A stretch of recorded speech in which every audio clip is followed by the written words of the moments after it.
बिस्मिल्लाह अस्सलाम वालेकुम। आज मैं आपको बताऊंगा कि इन डिज़ाइन के अंदर हम स्टाइल्स कैसे बनाते हैं। ठीक है ना। पैराग्राफ स्टाइल कैसे बनाते हैं और उसका फ़ायदा क्या होता है, उसके ऊपर लेके काम करते हैं। टेक्स्ट बॉक्स लिया मैंने और इसके ऊपर मैंने किसी भी किस्म की एक हेडिंग लिखी, हेडिंग 01। ठीक है, फ़ॉन्ट साइज लगा दिया मैंने इसका 36। बाय डिफ़ॉल्ट मेरे पास मिनीनियम प्रो आ रहा है। मैं चाहता हूँ इसके ऊपर कोई दूसरा फ़ॉन्ट लगा दूँ। इसके ऊपर मैं गया, मैंने गाउडी लगा दिया, लेकिन मैंने कहा अच्छा नहीं लग रहा। चले जी, अल्फा स्लैब लगा दिया। अल्फा स्लैब कुछ इस तरह का नज़र आ रहा है। अच्छा, मैं ऐसे चाहता हूँ कि कम से कम इसका कलर जो एटलीस्ट जो है ना वो मैं दूसरा लगाऊँ। ठीक है जी। कलर में गया, सिंपल मैंने सेम आई के मोड लिया, सेलेक्ट करा पूरा मैंने कलर, और इसके बाद मैंने कलर पुट कर दिया। ठीक है। अच्छा, कलर पुट होने के बाद ये कुछ इस तरह का हो गया। टाइप में गया, पैराग्राफ स्टाइल। यहाँ पे आप देखेंगे बेसिक पैराग्राफ वाला लिखा हुआ। मैंने इस हेडिंग को क्लिक करा और यहाँ प्लस का बटन दबा दिया। इसका फायदा क्या हुआ, मैंने क्यों लगाया? ठीक है, जब मैं बेसिक करूंगा, स्टार्ट मेरा यहाँ से हुआ था। तो स्टार्ट में जब हुआ तो इसमें मुझे वहीं से ले गया जैसे मैं टेक्स्ट क्लिक किया था, वो फॉन्ट की तरफ ले गया जहाँ पे था। ठीक है, मिनिमम प्रो। लेकिन जब मैं पैराग्राफ स्टाइल की तरफ आया, अब मैंने इसी को पकड़ा और जब पैराग्राफ स्टाइल दबाया तो इसने वो सारे एट्रीब्यूट्स कॉपी कर दिया। अब मुझे कलर पिकर नहीं लेना, आई ड्रॉपर नहीं लेना, अलग अलग स्वॉचेस में नहीं आना, कलर्स में नहीं आना, मैंने ये हो गया। अच्छा, ये क्यों वजह पेश है, इसका मैं एक तरीका समझा देता हूँ कि मुझे ये तरीका क्यों करने की नौबत पेश आई। इसकी हेडिंग है 36, मैंने अब दोबारा करता हूँ 18 और कलर चेंज कर देता हूँ और इसका लिख देता हूँ सब हेडिंग। ठीक है जी, सब हेडिंग होगी। अच्छा जी, अब इसको मैं किया, मैंने पैराग्राफ स्टाइल को लिया, प्लस का निशान दबाया, ये मेरा तीसरा बन गया। ठीक है, अब यहाँ से देख वासन भाई नहीं आई। मैं अप्लाई करके देखता हूँ मजीद आपको आगे जाकर। ठीक है। अच्छा, यहाँ पे मैं गया, मैंने इसके लिए जो फॉन्ट में चेंज करना चाहता हूँ यहाँ पे लगाना चाहता हूँ सोर्स प्रो लगाना चाहता हूँ मैंने यहाँ पे गया, नॉर्मल फाइंड लिया अपना, रेगुलर फॉन्ट्स।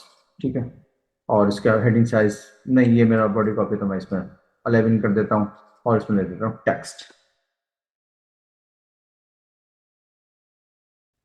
ठीक है जी, मैंने इसमें टेक्स्ट लिख दिया, मतलब मुझे बॉडी कॉपी चल रही है यानी टेक्स्ट लगा। ठीक, और उसको मैंने कलर दिया, उसके ऊपर कलर फिल किया ब्लैक का, फॉन्ट साइज लगाना 11 बिल्कुल सही है।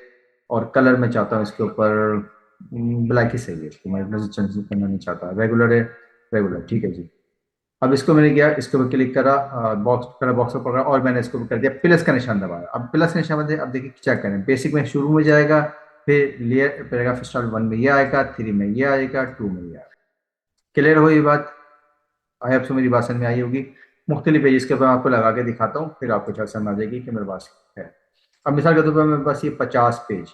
ठीक है, कंट्रोल शिफ्ट पी है, पेजेस लेने की जगह control shift P, P for Pakistan. ठीक है, कंट्रोल शिफ्ट पी है और आपने इसके ऊपर लगा दिया पी फॉर पार्क, कुछ भी पी फॉर समझ में आ जाएगी। कंट्रोल शिफ्ट पी हमारी शॉर्ट की है पेज लेने के लिए।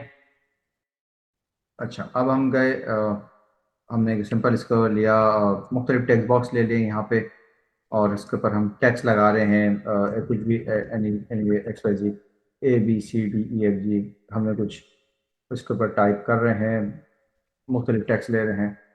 ठीक है जी। और हमने इसको, अब हमने इसको लेना है यार, हमने चाहते हैं रनिंग टेक्स्ट है। तो रनिंग टेक्स्ट के लिए क्या हम करेंगे, पैराग्राफ में गए, पैराग्राफ स्टाइल में सॉरी, और हमने इसको यहाँ से दबा दिया तो क्या हुआ जी, वापस वहीं चला गया जो हमारा फॉन्ट था, सोर्स कोड चला गया, इसमें जो फॉन्ट था 11 आ गया, कलर ब्लैक हो गया। अच्छा, इस बॉक्स को पकड़ा, अब वापस मैंने अगर बेसिक पे आया तो जहाँ से मेरा सॉफ्टवेयर स्टार्ट हुआ था, जो भी लास्ट उसकी डिफॉल्ट थी वो वापस हो गया 12 पॉइंट और मिनिमम प्रो पे। इसी बॉक्स को सेलेक्ट करता हूँ, अगर मैं पैराग्राफ स्टाइल 3 दबाता हूँ, 2 दबाता हूँ तो ये सब हेडिंग पे चला गया, और 1 पे दबाता हूँ तो ये फर्स्ट बड़ी हेडिंग पे चला गया। तो ये बहुत आसान है, आपको बार बार कलर पिकर नहीं लेना, और विद इन अ सेकेंड आपने अपनी लाइब्रेरी को संभाल के रखना, ताकि अगर 70-80 पेजेस की बुक या 100 पेजेस की बुक पे काम करें तो 1 मिनट में आप क्लिक करें और इस पैराग्राफ स्टाइल की इंपॉर्टेंस को आप जान सकें। ठीक है, आई होप सो मेरे बताने से कुछ समझ में आएगा। अगर फिर भी कोई कन्फ्यूजन हो तो आप मुझे कमेंट्स बॉक्स में कमेंट कर सकते हैं या व्हाट्सएप से करते हैं। अगले ट्यूटोरियल के लिए, तब तक के लिए थैंक यू, बाय बाय।